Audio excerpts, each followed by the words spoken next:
Hey everyone, welcome to Grubstakers. This is Yogi Polywall, and if this is your first time listening, this is a podcast about billionaires where we discuss if there's a such thing as a good billionaire. This week we got Michael Jordan in the hot seat. We talk about his upbringing, we talk about his many gambling debts, and also how he flip-flopped during the lockout depending on if he was a player versus when he was an owner. All that and more this week on Grubstakers.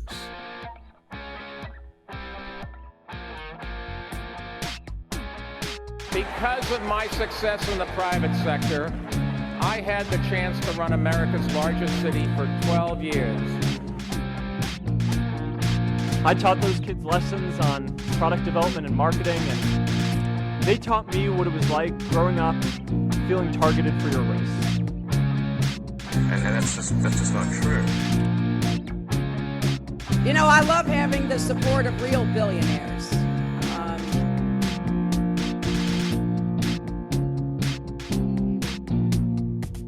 Hey, Sean McCarthy here. Before we start today, I do want to make a small apology and correction.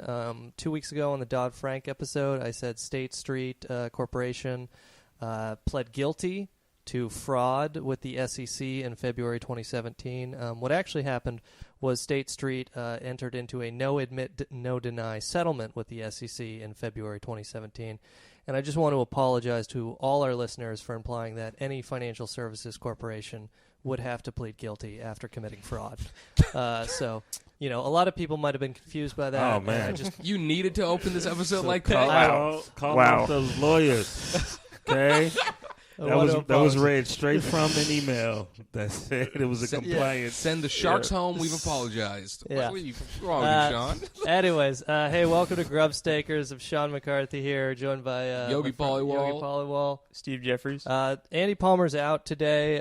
We're doing an episode about Michael Jordan, who is a billionaire. Unfortunately, Andy can't make it, but we have done the research he would have done. And also, we have a special guest. Yeah, well, I'm going to get into the guest. But I was going to say that we did the research Andy would have done. We read the Wikipedia article on the Space Jam movie, so we can fill it for him. But yes, we're very happy to be joined by actually the first guest on Grubstakers, and we're very happy to have him. A very funny comedian, originally from Chicago, Mr. Clark Jones is here. Yay! Yeah. Here to talk about Michael B. Jordan. Now, that movie. Oh, God. Clark, you had like a post I really liked, a tweet or whatever. It was like, why don't you get Michael B. Jordan to fix the DVR? Black husbands everywhere. Yeah, like that. It's been he's causing a lot of unhappy homes, man. A lot of unrest. People are happy about the movie, but like women are going nuts. Like women I know who happily married 3 kids. Yeah. Oh, I'd fuck him tonight. Like, damn. I was just like, he don't pay no rent around this motherfucker. Yeah. Would you? Yeah. Well, yeah. No, I saw Black Panther. I saw him shirtless in that. I know why. Hey, man, I don't even have to qualify it by saying I'm straight. He's a good-looking man, no matter what you're into. He's a very good-looking dude. That's undeniable. I don't give a fuck if you racist. And that's just not true. He's a good-looking dude, man. He made me want to hit the gym. Yeah. I didn't, but I wanted to. Yeah. Well. He did inspire me to be as good of a version as I could be. Not to say I did it, though. But he did make me think I could be better with my life. Mm-hmm. Yeah, I mean, like he's into anime, so you don't have to be a jock to be in jock shape. It's like he just kind of broke the mold on that, like just this swole nerd, man. That's what's up. I appreciate it. Although we could do an entire episode on Michael B. Jordan. Unfortunately, today's episode is on... We're on the original. Michael Jordan. I just wanted to... So was he named for Michael Jordan? You would assume. Yeah, and then, SAG and shit. Like, if Michael Jordan, you got to throw the initial in there. If Michael Jeffrey Jordan hadn't done Space Jam and Michael Jordan to the Max and Heaven is a Playground, then he could have just went by Michael Jordan. But he had to Michael B. Jordan. I wanted to be like Mike. Well, maybe he'll hit the $1 billion mark. Maybe the movie did. Yeah. It finally. Yeah, that's right. The highest grossing superhero movie to lead into a discussion on sports. We burned 15 minutes. Killmonger had a point. Yeah. He had a. Okay, just real quick on Black Panther. Yeah. Sure. You're fine. The thing is, I feel like they did reshoots to make him seem like more like the actual villain. Like, it seemed like they added things later. It's like, wait, this guy is too much who we should root for. Let him throw an old black lady against the wall or something. Right. So people hate you. And he cursed out one of the elders. Like, it just seemed like they threw in little things. Because it's like, damn, everything he's saying is making sense. Right. Well, they changed his name later to Killmonger because people weren't, like, sure he was the villain. Yeah. I made that up, but, no, they're identifying too much. Let's call him Killmonger. Yeah. They won't get it if we just call him Warmonger. Every one of those weapon ships that the CIA colonizers shot down, that was just a blow. I'm like, I was really sad for each one. That's the thing I'm posting about. I don't want him to do that. Stop him. They should have had sad music. Yeah, can Killmonger kill that drone operator before he? I don't know. That is true. Killmonger's entire purpose in that movie was to stop imperialism by like arming countries that the CIA was overthrowing. Yeah, and the hero of the movie is like making that not happen. Thanks, Disney. I like the notion of Disney executives being like, how do we make it so that a team of black people don't all seem like a villain? And then they were like, I don't know. What do you want, man? Yeah, we need a white man to stop the killing of white people. Right. Real quick. Because Killmonger too sexy. Ooh, man, bro. I'm like drooling.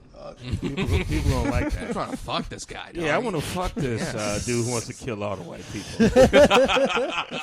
Something about that genocide in him. He did make kill all white people seem so sexy. He just, with the hair and the muscles and the masks and the Migos glasses. Do it look like I'm left out bad and bougie? Although we digress, today's episode is about Michael Jordan. Right, the Michael original. Jeffrey Jordan. That's right. MJJ. Star of Fruitvale Station, Michael Jordan. I think he also played Creed's son. He played Creed's son. The star villain in Hardball with Keanu Reeves. You know, when Michael Jordan was drafted by the casting at The Wire, and he played Michael Wallace Jordan. Those braids. The best actor of all the Michael Jordans. As we've seen by his performances opposite Bugs Bunny and in a Hanes commercial. Yes, with the Hitler mustache. That Hitler mustache with those pants. Why would you think that? Okay, Drops. I see. Steven's doing a great job. He's doing a great job. Steven's on Drops today.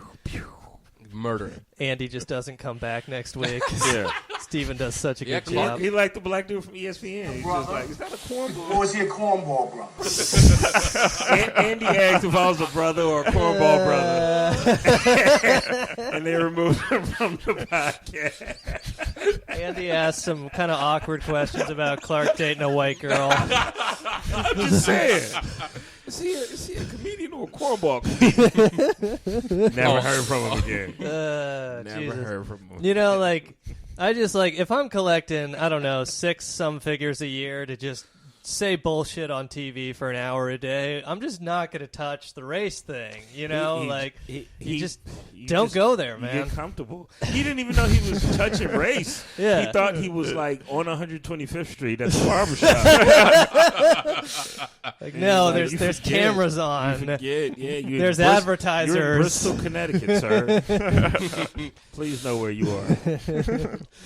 All right, so the topic today is, of course, Michael Jordan. Speaking of sports. Yeah. Michael Jordan is a billionaire. He's, according to Forbes, as of March 2018, he's worth $1.65 billion. Majority of that valuation comes from the fact that he owns about 90% of the Charlotte Hornets, which Forbes estimates are worth about $1.05 billion.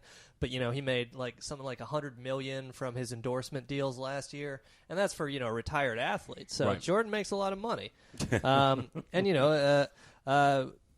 I guess myself and Steven don't really know NBA. Like, I watched the playoffs, but I couldn't really tell you that much.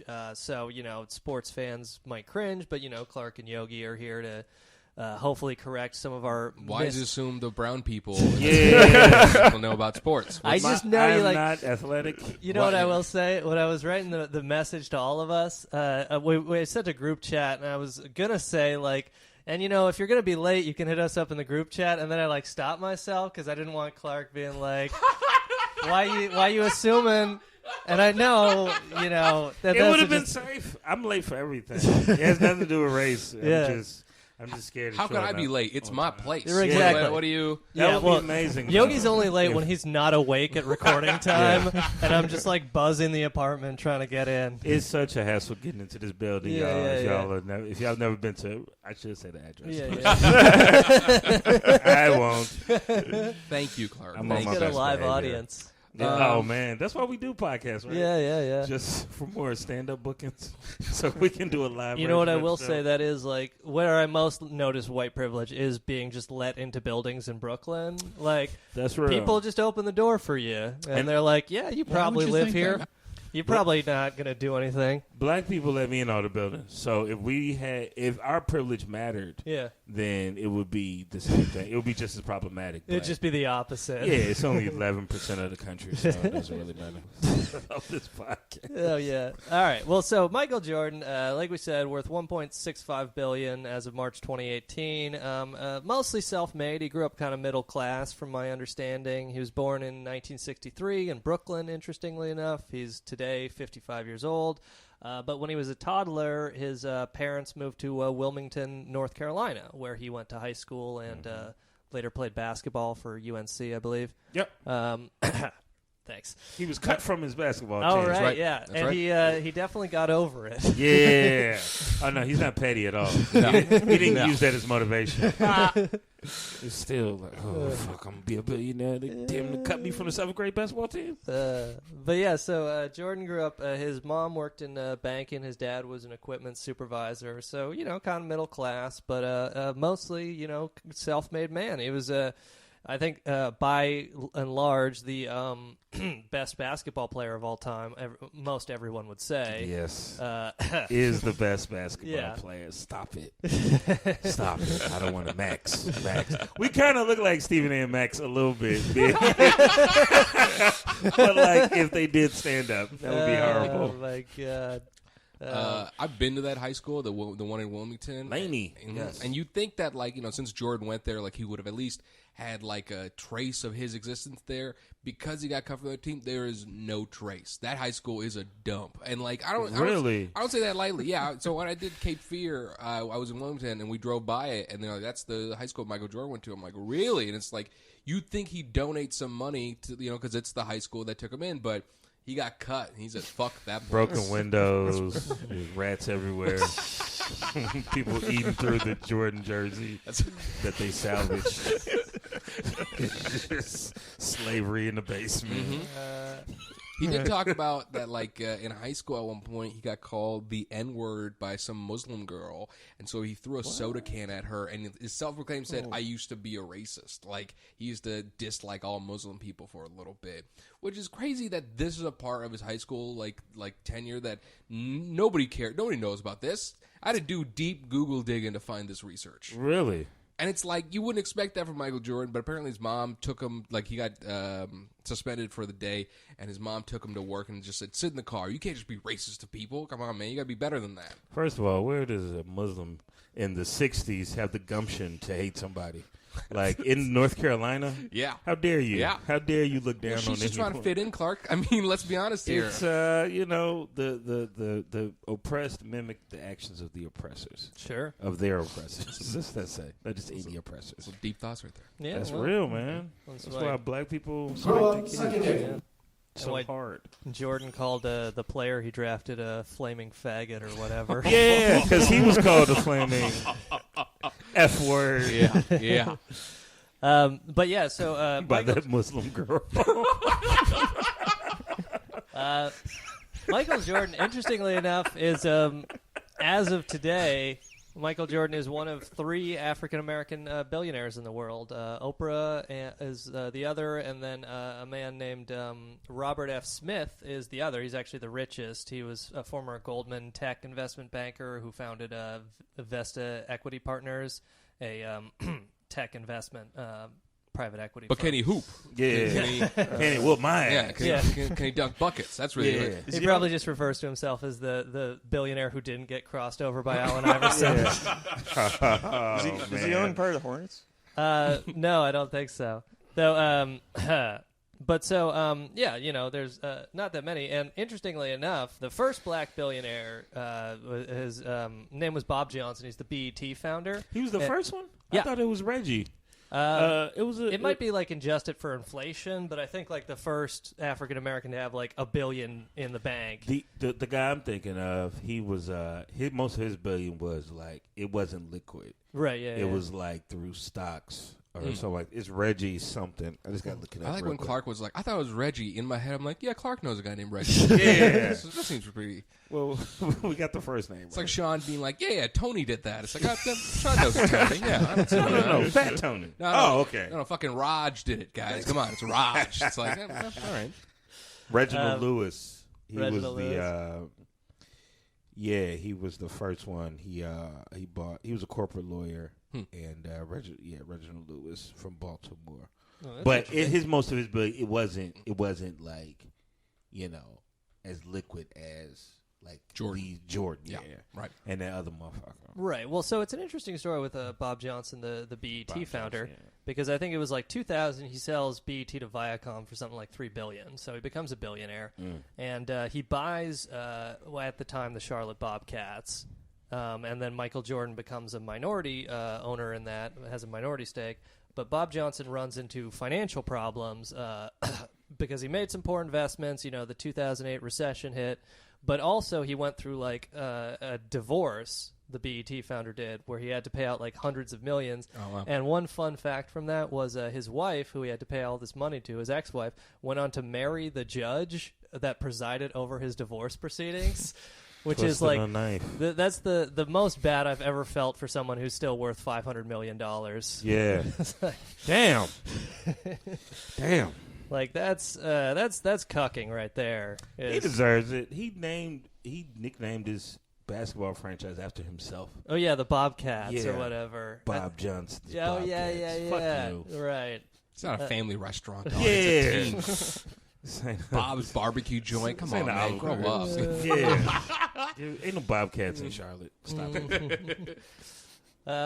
But I guess we could talk a little bit just kind of about Jordan's playing career, his biography, before we get into how he... Okay. Let's familiarize people with who Michael Jordan is. So, listeners, if you haven't heard of this guy, he wore the number 23. Often. Yeah. Yeah. Except once someone stole his jersey and Yeah. he had to Right. wear the 12. number 12. Yeah. Yes. No name on the back, just 12. And he was Killed. mad about that. Yeah. He dropped like 40 points. Yeah, that's right. Yeah, I read on the Wikipedia he has, like, the points record for the number 12 on a jersey. Yeah. So it was like, oh, man. That's great. Somebody collects a check to keep track of this stuff. That's true. Wikipedia. Yeah. But so anyways, yeah, he was drafted by the Bulls. I think they were Number 3. Yep, the third overall pick. And the Trailblazers passed on him for Sam Bowie. right, who I think was like injured most of his career and like even had like an injury history before they drafted him. Oh, really? I think one of his legs was longer than the other one. And, back then it was like who you never really – you went with the tallest person. Right, yeah. And so that's why, like, Allen Iverson, as great as he was the first point guard, I think, selected number 1, and that was 1996. Wow. So, like, it was Akeem, I think, and then Sam Bowie, and then, That's why Jordan got cut for the high school team, because he wasn't tall enough. he is what just they wasn't say. he was like 6'2". They needed somebody 6'2". And his mom said, put salt in your shoes and pray. Yep. Put use lifts, As I love that, like, hey, sodium, that's going to give you height. That's really... Just rub some Robitussin. Daddy, I got asthma. Robitussin. Also, Mike, you were the third pick in the NBA draft. Right, Like, right. This is not something to be bitter about. Right. He'll turn anything into a struggle. Yeah. The guy I'll show them. the guy who took his Taking me jersey. in the top 5 Uh, of a very touted NBA draft. There was like Charles Barkley, Clyde Drexler, there was like all these Hall of Famers. Yeah. right. yeah.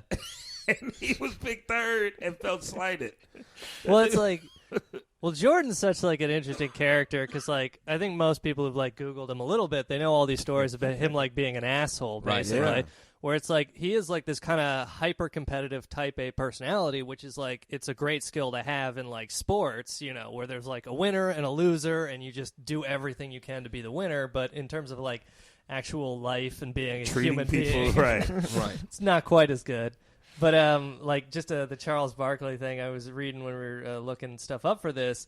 I guess when they played in the 93 finals, after the Bulls had a 2-1 lead, Charles Barkley and Michael Jordan went golfing, and Michael Jordan bought him like a $20,000 watch or something. No, it was diamond like earrings. Oh, is what diamond he gave him. earrings, yeah. And when they asked Michael Jordan why he did it, he said, $20,000 means nothing to me. I hate that fat fuck. Yeah. And then in Wow. the next game, dropped like 56 points, like just straight destruction is what he did. Right.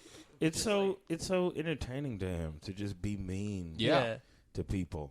But there was a story, like, I don't know if y'all ever read that Spike Lee story where he had ran out of money for making Malcolm X, and he hit up certain, people. When he hit up Oprah, he hit up Tracy Chapman, he hit up Magic Johnson first, and Magic Johnson gave some money. Then he called up Mike, and he didn't just ask Mike for money. He told Mike that Magic gave like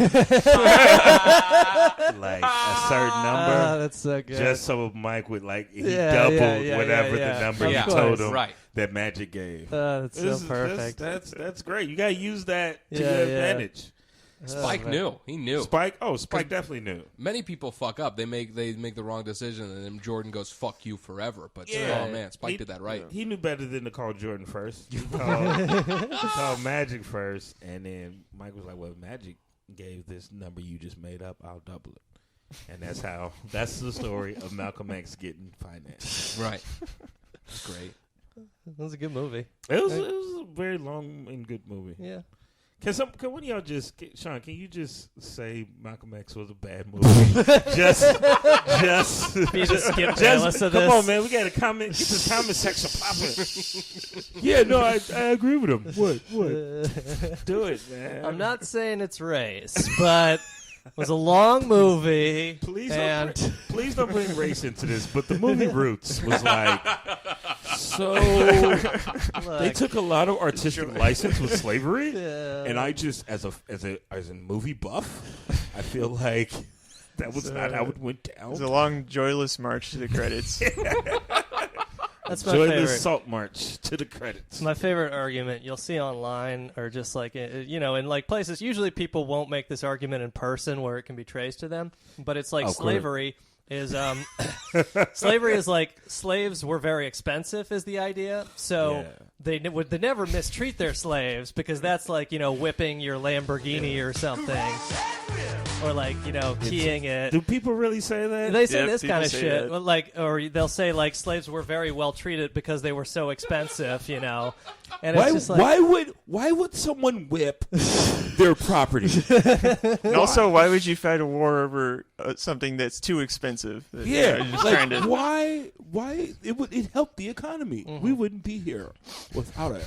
It's so everything's about race. yeah. Call me crazy, but I just don't see race. Everything. Why would you invite the Muslim girl to your induction into the Hall of Fame?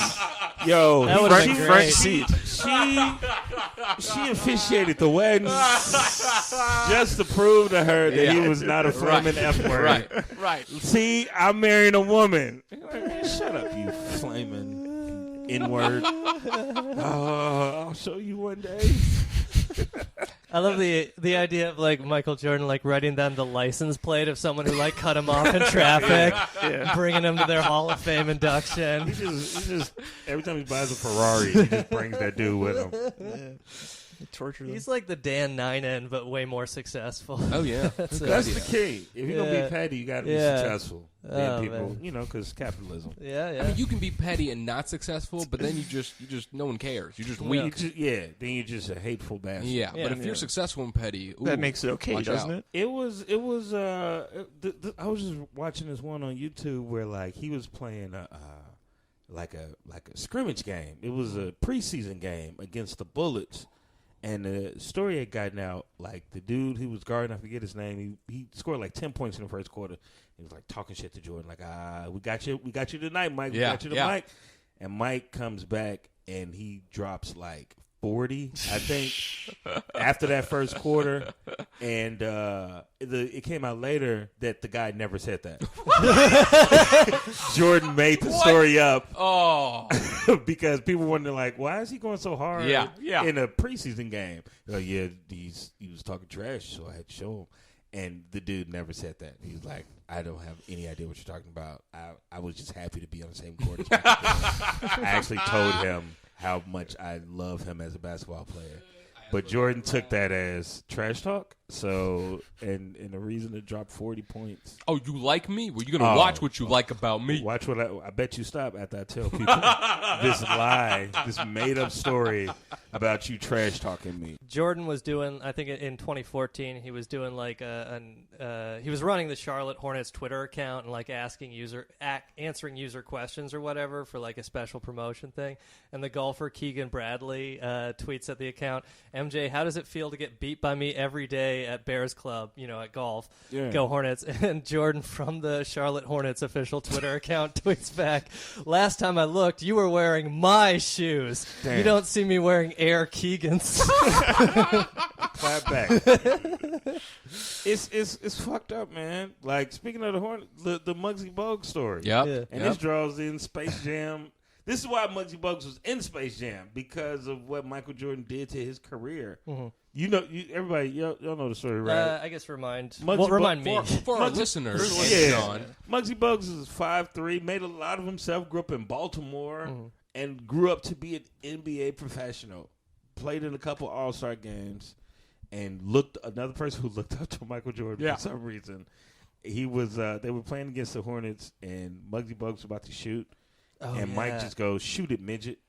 And he missed, and like his career was never the same after that. Yeah. Because the thing is that this is their idols. This right. is the arguably the best basketball player ever telling you fucking suck. That's gonna fuck you up for life. You also got to be careful, because I'm sure like everybody was dick riding Muggsy Bogues. Like, dude, you 5'3", you made it. So you get caught up in that. You always got. That's what Kendrick said. Be humble, because you like. Of course. Now I get to play against Mike, and then Mike calls you a midget. You shoot an air ball, and you just spiral into infamy. What would be like, if Chris Rock said my act sucked? I don't think I could recover from that. I could. I've already trained myself to not, to not idolize anybody. Sure, but what would be a situation where if you got hate from that specific individual, you'd be like, it would not ruin your career, not mugs, but like it hurt you too bad. Only my mom's. Because I've had that situation. Nah, see, that happens to me every day. So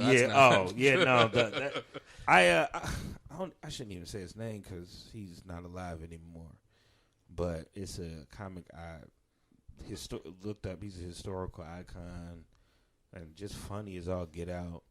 And I opened for him, and his people were all like, "Oh man, good set." And then he just walked past me, and the women he opened for, he said nice things. Oh, great job. Wow. And he just acted like I wasn't even there at all. And like that was the last time. I wasn't even hurt by that. I was just like, never meet your heroes. Yeah. Because that kind of sucked. At least what's up? I went up because you saw everybody. I went up right before you. Right. Like so. That was his shoot it midget. That was his shoot it midget. Just acting like because I was excited like and I purposely didn't do certain material because I'm like I don't want to step on toes. Step on toes. Right. He does politics. Yep. I just kept it about me. Kept it funny in my mind at least. And he just didn't acknowledge me at all, and so that sucked. And I do think it makes a person better to be like, I don't ever want to treat a person like that. In that, like, if the world goes the way we want it to, I never want to belittle a person under me because, hey, everybody. That sounds like an attitude to not become a billionaire. You want to make $1.65 billion or not, man? You got to step on some fucking toes. And people, all of them, the whole body. You got to fuck over your players in the lockout. I call somebody a midget. If you want to make it, that is. You know what's better than 10 broken ankles? Shut up. 100 broken ankles. You know what's not cool, Bobby? But I guess just to talk real quick about Jordan's playing career, I mean, so the Bulls draft him in '84. He's, a great player throughout the '80s. They eventually go through to the playoffs, but then they get beat by the Pistons like 3 times in a row, Yes. I think, because they had the Jordan rule where they would always double or triple team him whenever he got the ball. They made him go down the middle instead of the outside, and then they would just block the shit out of him. Yeah. Beat him up. Close. There's one photo of like Dennis Rodman clotheslining him while somebody's giving him a forearm shiver. It's if you've seen that documentary, the Bad Boys, the Detroit Pistons documentary, he talks about because they lost the first game, and then Isaiah Thomas stayed up all night looking at the water, and then called like the team manager the next morning and was like, "I got it. We got the Jordan rules. Like I know how to do this." I just love the notion of Isaiah Thomas just being awake. It's 2:00 in the morning, and I get a phone call. And it's Isaiah. And he says, "I've finally figured out what we need to do to stop Jordan." Yeah, it was crazy. It was once again using his ego against him because he didn't trust everybody else. So they're like, well, if 5-on-1 is easier than 5-on-5, obviously. So they focused on him, and he still wouldn't pass. And he was just so beat up by the end of the game. It didn't matter. It was very impressive. And then I think in the it's the 90-91 season, I believe, was the first title. Yeah. Okay. So, and then, he gets better support around him. And then the 90-91 season, the first title, and then the repeat, and then the three-peat. So he gets 3 titles in a row when he starts to get, more support around him. And then, of course, his father was murdered in 93. And bit of a rumor. Man. He had at this point, and I think for most of his life, a serious gambling problem. Jordan did. Still does. Yeah. So just like in 93. It's only a problem when you're losing. Right. When you're winning, it's just a good time. But it all evens out. You're going to lose your father at some point. The house always wins.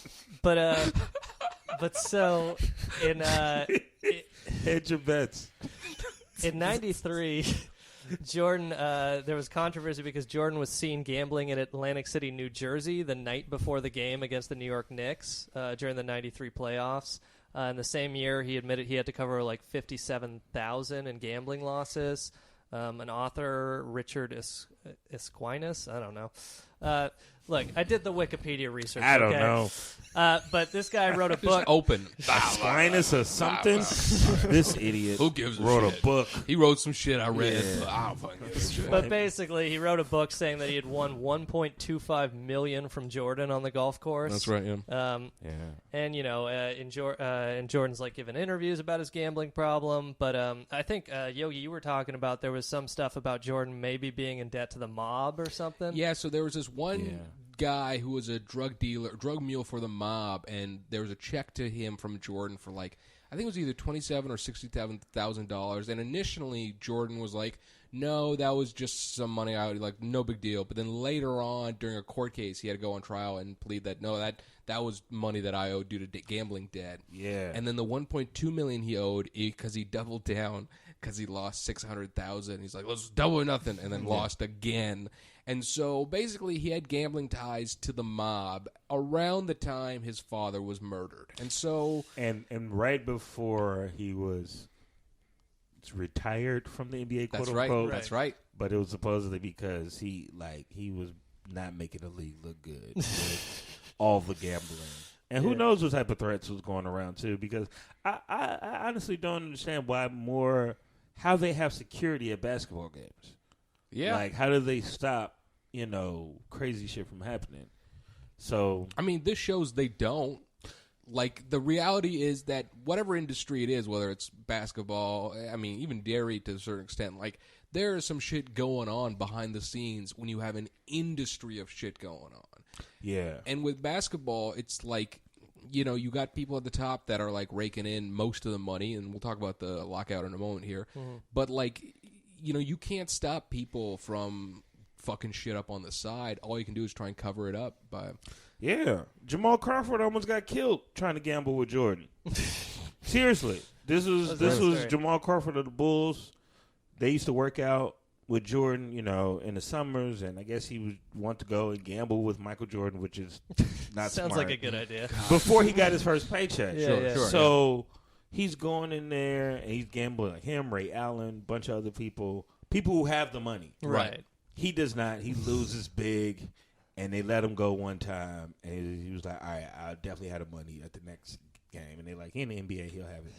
Doesn't have the money again, loses more. Wow. Michael Jordan isn't giving him the money to pay these people off. Ray Allen isn't giving him the money. His agent had to call these ruthless Russian gamblers to tell them, look, we'll get I'll make sure it comes out of his first check when he actually gets paid. Michael Jordan just like, I don't know him. I don't know this player I just played with. And that attitude right there is also what when he's been approached about the Indonesian sweatshops for Nikes, he's been like, I hope Nike does the right thing. We're just trying to make some fun shoes. We're going to have a good time. And it's crazy because it's he's never talked about whether it's the kids in the sweatshops or kids in the street killing one another over it. There was a quote that I sent about one of the Nike head-ups. Sean, talk for a second while I look this up. Sure. So Jordan's father was killed. To lighten the mood. Speaking of mobsters. Jordan's father was carjacked and shot to death in July 93. 2 teenagers were convicted of the crime. They were sentenced to life in prison. And basically they said they caught him because I guess one of them used Jordan's dad's cell phone to make a call or something. But let's listen up. George's dad's Porsche.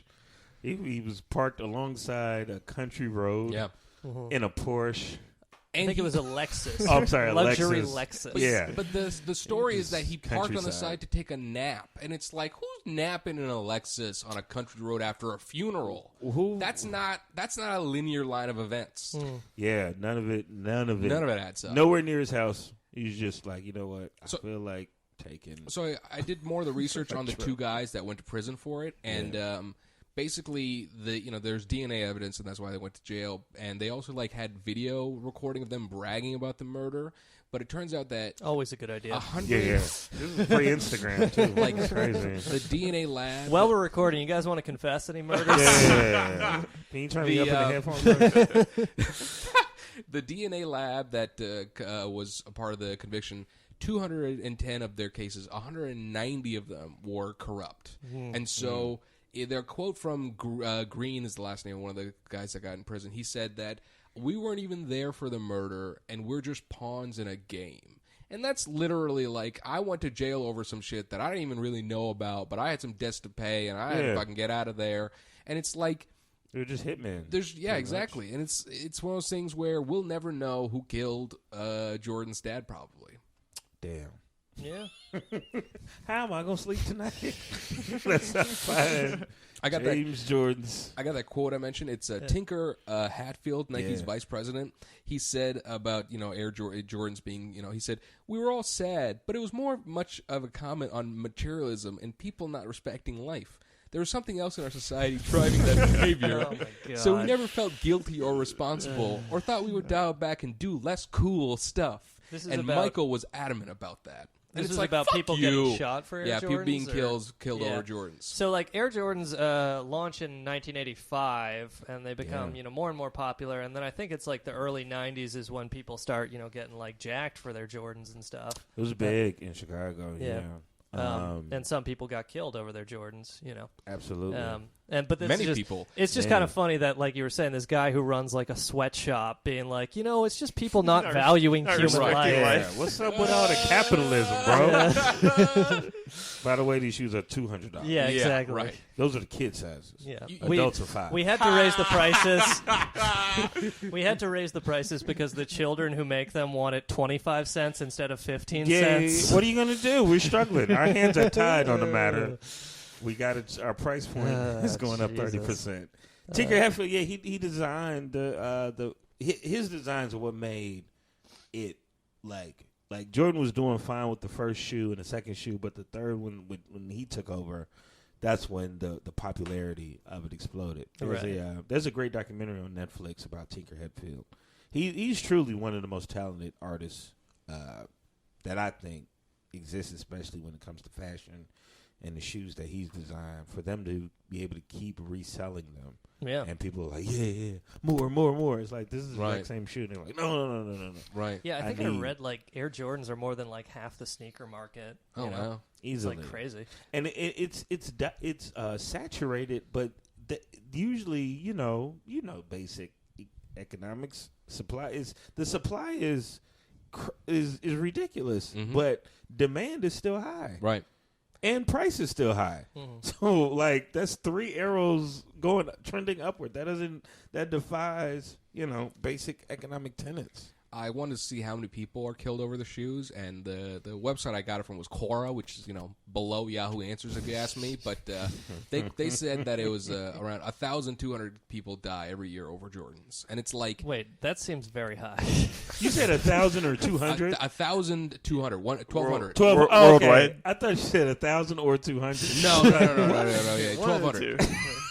I wanted 2 people. They don't usually give the bigger number first. That's how you know Cora's bad. It's like 1,200 or 8,000 people live over Jordans. I don't know.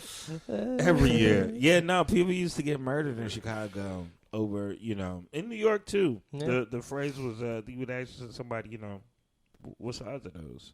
And then, so if you're smart, you just take them off. Yeah, sure. Yeah, if you're smart, but if you a brawler, you would say they're your size, and then, you know, that mind game. Sometimes it would call off the jacking. Yeah, if you could pull it off, you know, if they believed you. How did they figure out the number? I mean, you know, between people killing one another over the shoes, and obviously people dying at the sweatshops. Like, let's be honest here. Well, yeah, they probably aren't even counting them. They ain't counting those. So, like, you know, 1,200 people seems like a lot, but in a year, 365 days, like they just found the body shoeless. They correlated. Wait, you have on a Nike sweatshirt, Nike Air Jordan pants, and socks. You got 23 tattooed on your body. Yeah, we know what's up. Yeah, there's a receipt. Did this corpse survivor's families march on his house? There's just all these bodies with Air Jordan bags in the box, but no shoes. They just count the bodies that are found with a note that says, "I can be like Mike." Just empty orange Gatorade bottles. Jesus. And copies of Space Jam DVD. But no shoes. Where are the shoes? Check the body for Hanes underwear. Yeah. Let's see if this is a Jordan-related murder. All right. This guy ate like 8 Johnsonville Franks.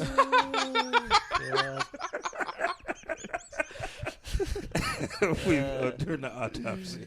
But yeah, like so Jordan, after his father's murdered, he retires from basketball for the first time, and he plays baseball for the White Sox minor league affiliate. Yes. And actually, like, an interesting thing, another good ESPN 30 for 30 is Jordan Rides the Bus, which I found very interesting for a variety of reasons. But one of those was, you know, the idea most people have is that Jordan sucked at baseball, but the reality is, like, he was, you know, he sucked at first, but he, you know, goes from a guy who had like played no professional baseball to, by the end of his baseball career, he's hitting like 250 against some of the best prospects in the league. And but they're pitching against Jordan. Right. I mean, like, but know, it's a guy with no Jordan baseball experience. He could never hit a curveball. Yeah. That was also something I noticed. Like fastball. Yeah. No, he definitely could hit a ball thrown directly down the middle. But like. He sucked at baseball. He was trash. The fact that he even got that opportunity is bullshit also. Well, it was because, like, the guy who owned the White Sox also owned the Bulls, so he just kind of, like, kept him on his good graces by being like, go play with the White Sox for a bit, you know. And he's just like, all right, that's another, like, little caveat into the capitalistic nature of things. Is just like, I want to retire from basketball. Okay, well, come join this other department of my company. That you can't just leave the company. You're going to play baseball now because I own them too. Yeah. Like he can't just leave because he's still under contract. Why did he? What was his thought process on leaving basketball? Really. So there's two lines of What are the theories? Yeah, I mean, it's that One was that David Stern told him that it seems totally counter to his nature. It was just like a crazy competitor. I know why he came back, but Clark, talk about one of the few of the reasons why he might have left. They said David Stern. It was a punishment / advisement to get out of basketball because he was the golden boy, and they'd rather he wouldn't stop gambling. Yeah, and they needed that image that be like Mike. Right. Yeah. If that tumbled, that would have cost the NBA over millions over years. So they told him get rid of that, and I believe in the meantime the guys who would have killed him probably got murdered. So it was like he was almost laying low from basketball, right? Aside from retiring from it. Yeah, it turns out when you owe people money, it's not good to have a schedule of where you'll be every night. Yeah. Ain't no mobsters going to no minor league baseball games in Birmingham. Yeah. Right. They'll definitely go to the Garden though. So the word was that they told them just be cool, go play baseball. We can monitor that a little bit better until our guys hit their guys. Just like random minor digression just about minor league baseball is like, people always say, and when we talk about the lockout, we'll say how people always say, oh, these players are millionaires, and that's kind of a way the billionaire owners use to get the sympathy to them. Yeah. But when it comes to like the minor leagues and basically every professional sport, these people get fucked over. So like minor league professional baseball players are making less than $22K a year.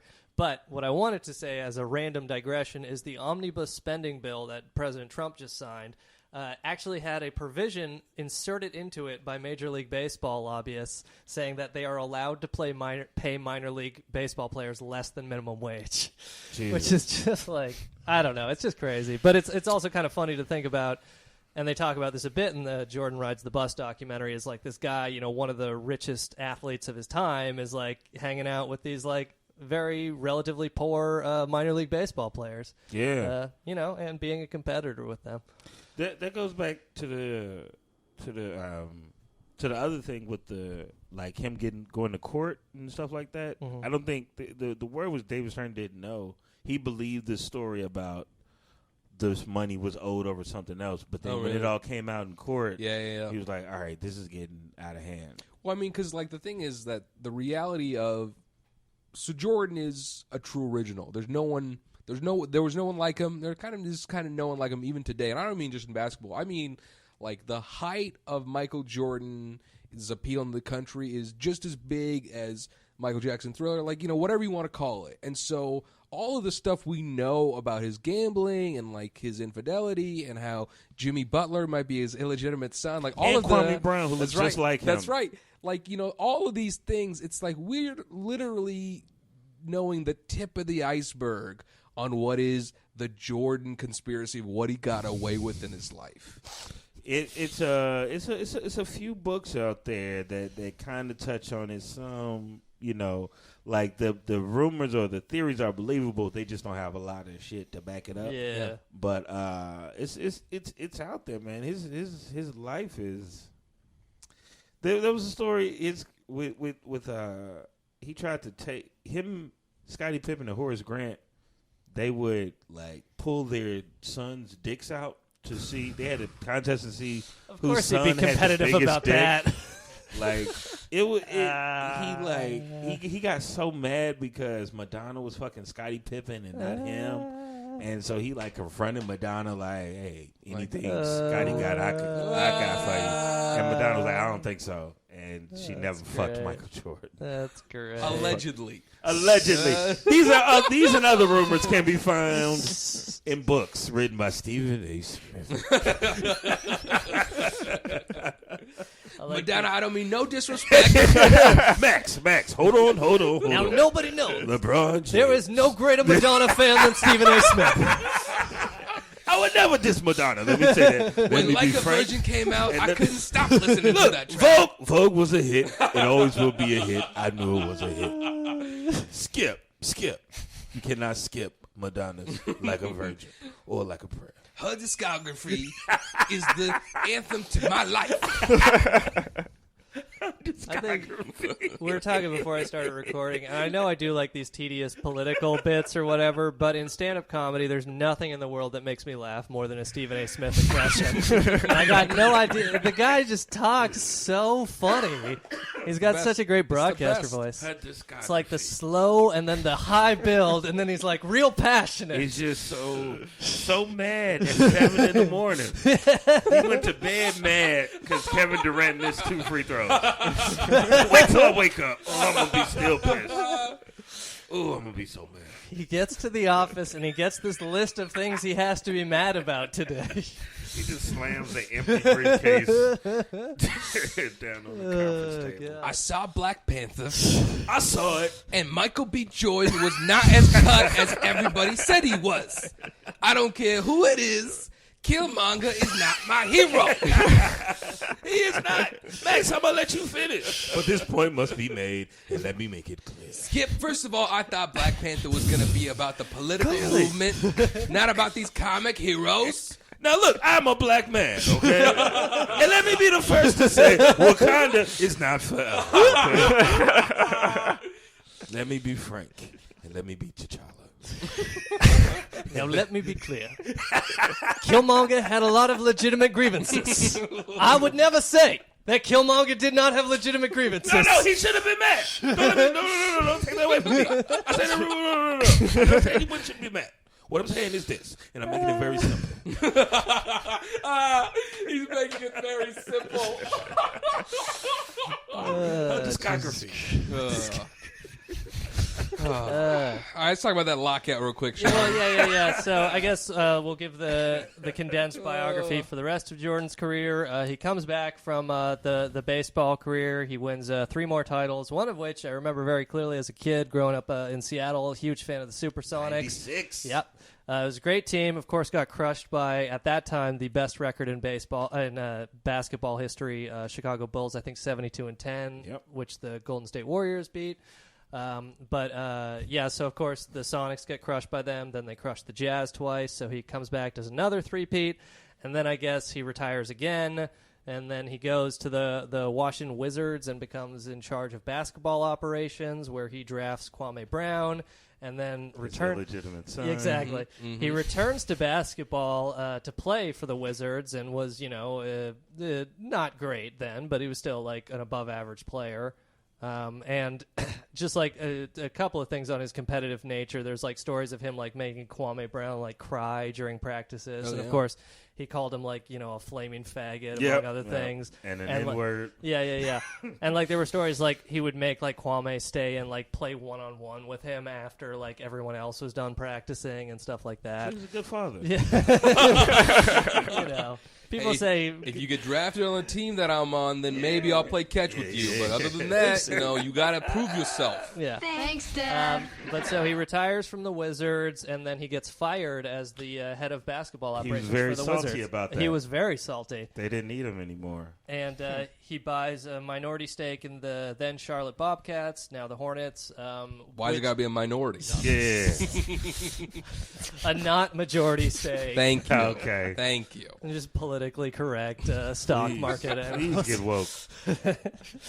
But so, and part of the stake with that was that he gets to take over basketball operations for the Bobcats, and he does that for a while, and then the aforementioned Bob Johnson has financial woes, and then Jordan becomes majority holder. I think he got it for like $175 million. And now that team's worth over $1 billion. So very great. $175 million? Yeah, I mean it was like bargain. Yeah, slow. Yeah. I think like that was the Forbes figure that I got. Okay. But yeah, and I think Jordan only put up like $25 million cash because like he also assumed a lot of debts of the Bobcats. Right. Oh, interesting. But basically, he gets the Bobcats for pennies on the dollar. And that brings us to the 2011 lockout. Yay. He gets the Bobcats in 2010. We finally got to the Yeah, lockout. we've teased it. All that to say. You waited for the lockout. We teased it. But so he buys the Bobcats in 2010, and then the NBA had a collective bargaining agreement with the players, I think dating back to 2005, 2006. But the basic details of that were, at the time, players got about 57% of basketball-related income. They got about 70%. In February 2005, the lockout caused a 75% decrease in all February attendance for the month of February. Now, let me be clear. There is no greater Mike Tyson fan than me. There's no more affirmative fan of featherweight boxing. Let me be clear. Let me be frank. But so basically, under the previous agreement, players got about 57% of basketball-related income. They get the majority of income, and then the other 43% goes to the owners. Now, the owners obviously weren't happy with that situation, so they play hardball. And then, quoting from the Hollywood Reporter here, the NBA claimed that it was losing $300 million a year. It claimed 22 of its 30 teams were losing money. I think that's bullshit. The Players Association at the time said it was bullshit, but that was the argument they made. So essentially, Jordan led a group of 10 to 14 hardline owners who, quote, wanted to cap the players' share of basketball-related income at 47%. He wanted to go down to 47%. The Players Association at the time offered to go down to, I think, 52, 53%. Jordan was like, no fucking way, we're going down to 47. The deal that they sign eventually, it's kind of like so there's a whole bunch of different issues, but it's what happens here is these kinds of disputes with any sport, these happen where the owners and the players kind of argue. And the owners and their supplicant media people, they're always like, oh, these millionaire players, they want too much money. Right. But what they're always distracting from is it's like millionaire players, some of them are, struggling, and they only get X amount of years in the pros, and then that's their money. They have to, make that work for the rest of their life or, go work somewhere else. But so these billionaire owners, like, they're making so much of the revenue for really not doing anything. Like, and many of them never did anything to even acquire the funds. Of course. About generational money. Exactly. And it's also like one of the biggest issues if you watch the other 30 for 30 about the broke. That was a good one. Well, yeah, that was one of the best ones. It's not in the best interest of the owners to teach financial responsibility to players. Yep. Because then, what are you playing for? Exactly. You know what I mean? Right. Like, you go hard that contract year so you can get an even bigger. But if you, saved your money and you're like Kendrick Lamar or somebody buying houses and flipping property, then, it's in their best interest to keep them broke. Of course. So they would need the NBA. Exactly. It gives them a leverage in negotiations. And I think one of the most interesting things about the 2011 lockout is they stop, they skip a month of the regular season. But what happens is in November 15th, that was the first day players were supposed to receive their checks had the season been played. And they have a deal on November 26th.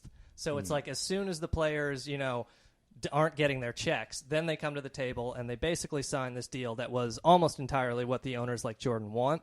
The deal they end up signing is the players get 51% of basketball-related income, which goes down to 49% in the following years. Right. So, you go from 58% all the way down to 57% all the way down to 49%, and then the vast majority of this revenue is going to people who, like you said, a lot of them just had money. They're just getting money for having money. Right.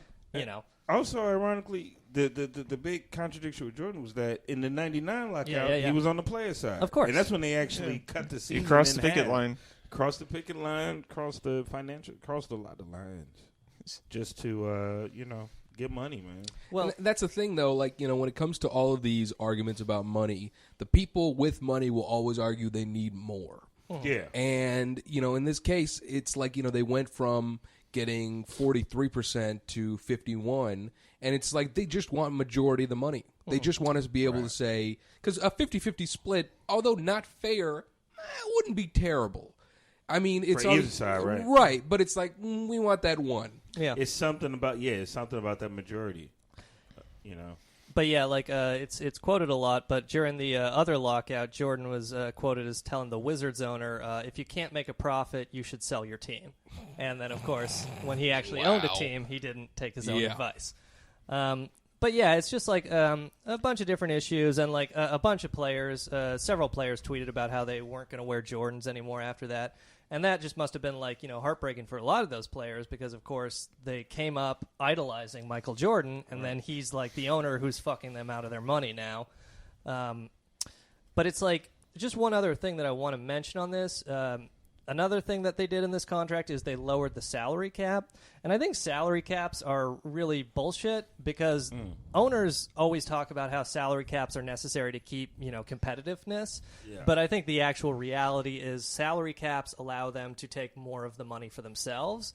Whereas, like the MLB doesn't really have a salary cap. They have a luxury tax, but it's still pretty competitive. But what you'll see is like players actually getting much larger contracts, whereas like, in the NBA, what'll sometimes happen is players will take a pay cut in order to play on a better team, and that extra money they should have been getting is going to instead go to the owners. So salary caps are just kind of a way of putting more money into the owners' pockets.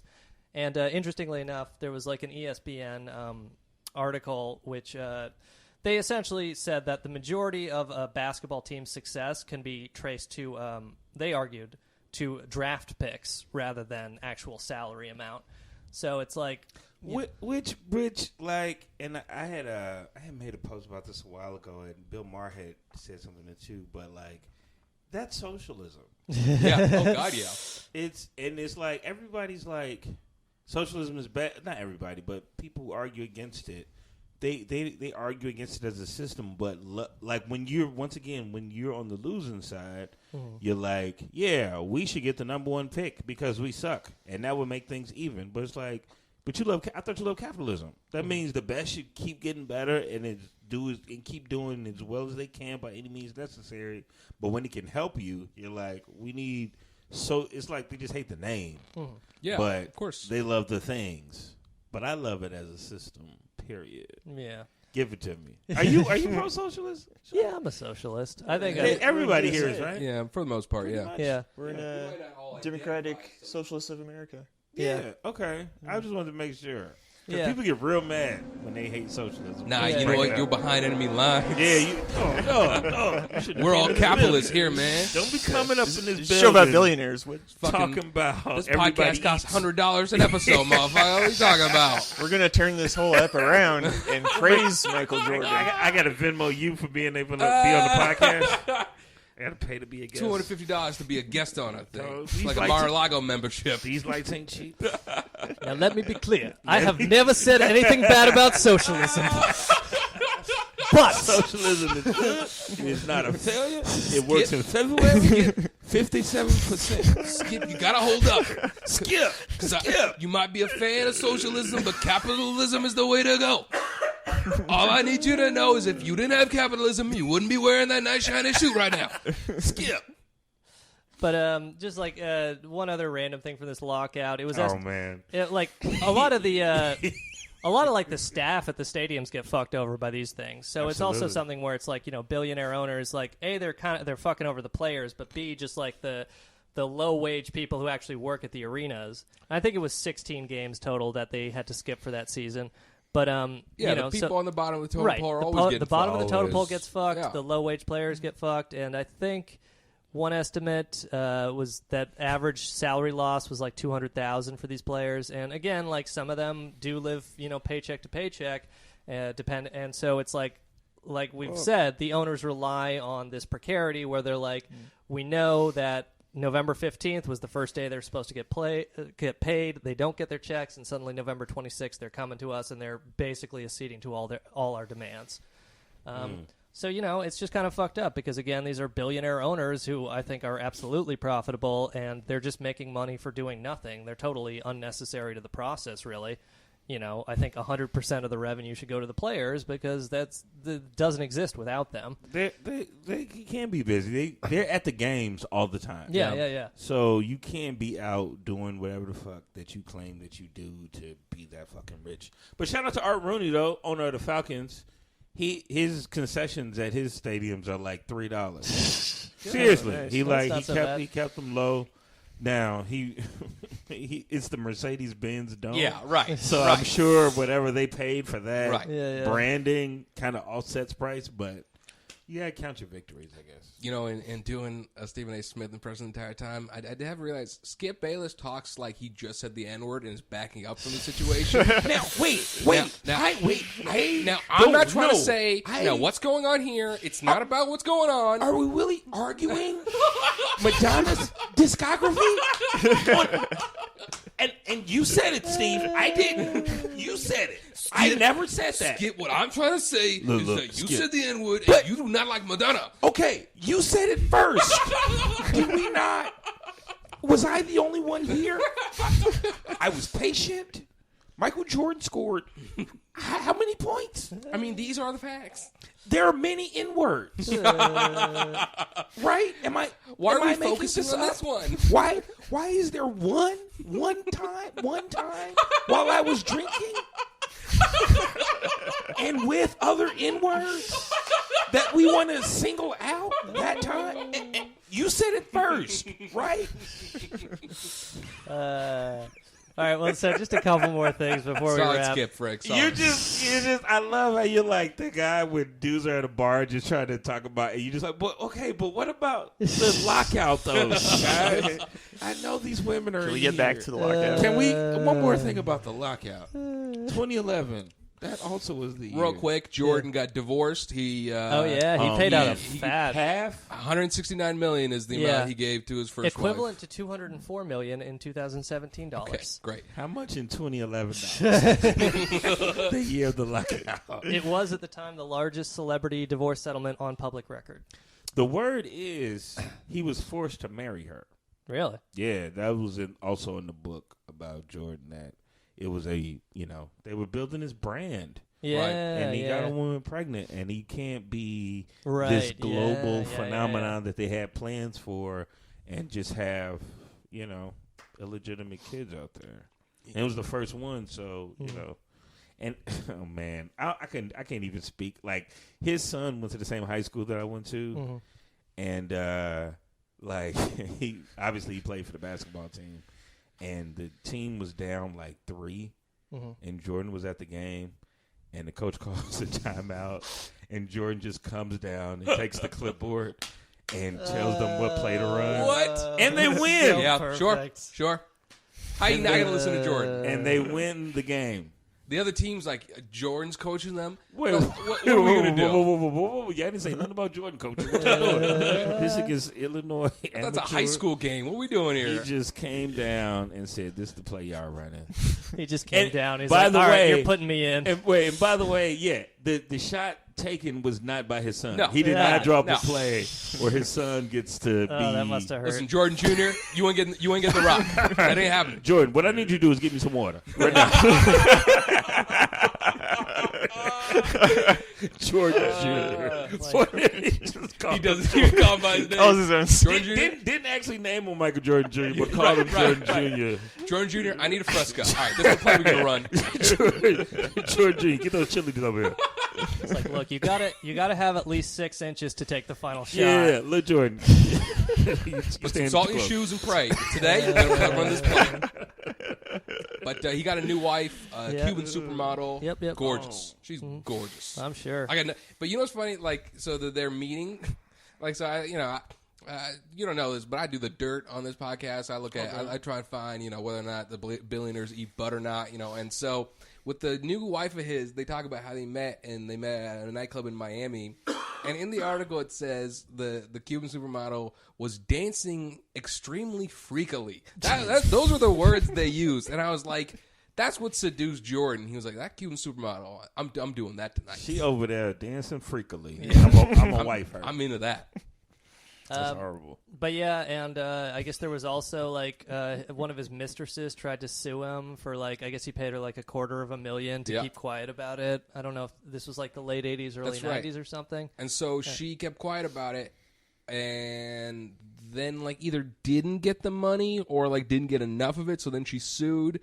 Basically, I don't know how much money Jordan might have given out to people because he had sex with them, and then it was like, I use a condom, but this is enough. You know what's up. I'm surprised. Grow up, suck it in. I'm surprised Me Too hasn't hit Jordan. Yeah, I bet. I'm surprised. Because Yeah, around a lot of Chicago circles, he's a known sexual harasser.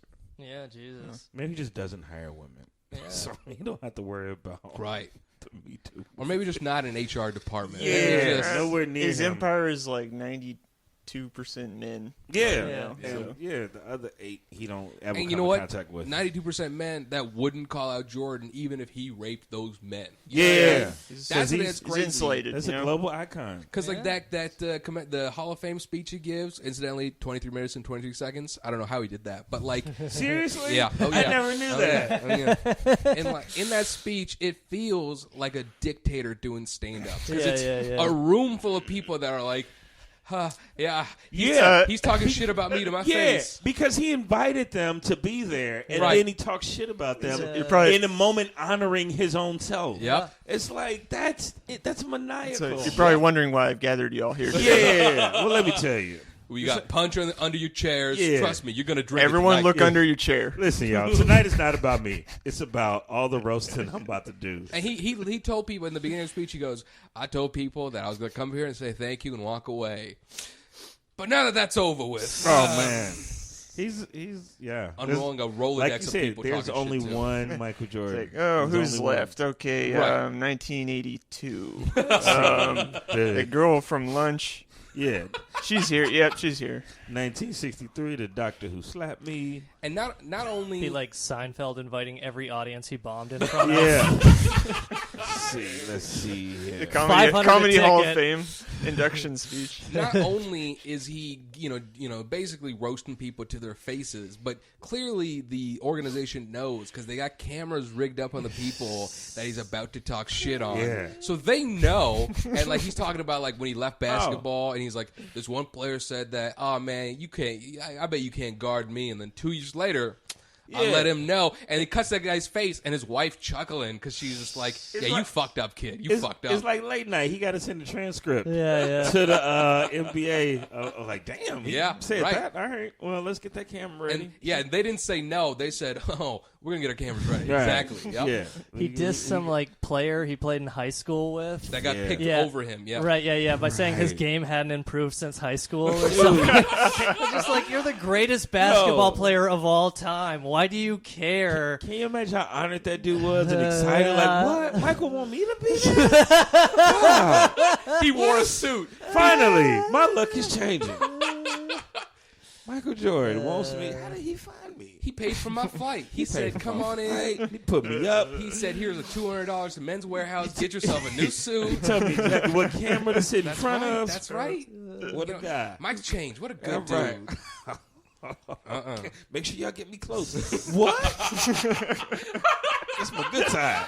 Some of them know why they're there. They exploit it. It's for their careers. That's nice, man. I thought Michael was a jerk. Oh, okay. Sorry about that.